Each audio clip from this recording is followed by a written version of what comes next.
Hey, this is somewhat a video response. A few days ago, Jesse the Reader made a video about finding the time to read.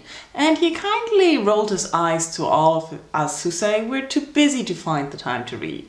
And I don't know, sometimes I think like, yes, if you want to do something, like he said, you find the time.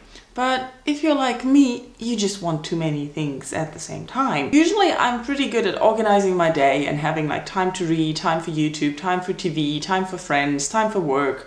Work sometimes gets in the way a little bit too much. And that's what happened this week. I have been so busy and distracted by work and all the things that are going on there that I couldn't basically find the time to concentrate on reading. I started this book last Friday.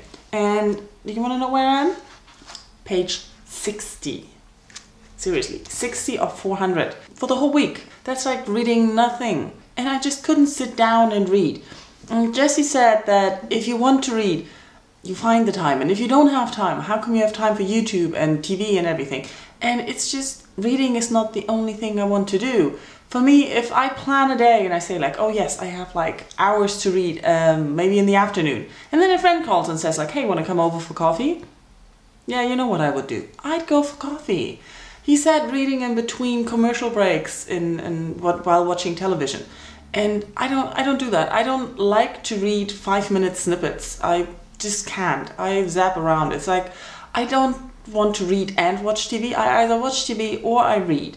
But nevertheless, I don't mind if I don't find enough time to read on a weekly basis. Some days are better, others are worse. There's no goal of how much to read in a day. So he said he sets himself a goal of 5 chapters or so a day. And I think, yeah, that's a good goal. It's a good strategy. But sometimes I just can't. This whole week I've been falling asleep 2 hours earlier than I normally do. So I'm lacking 2 hours in a day. How do you fill that up? I can't make extra hours. And yeah, I don't know, this is kind of a ranty response. But basically I think if people say they can't find the time to read, there is a truth to that, because reading is not as important to them as the other things they do. So that's what I say about finding the time to read. People who love to read but don't do it as often as they want to. And I'm always asking them why they don't read as much. And a majority of the time I get the same response: I'm just too busy.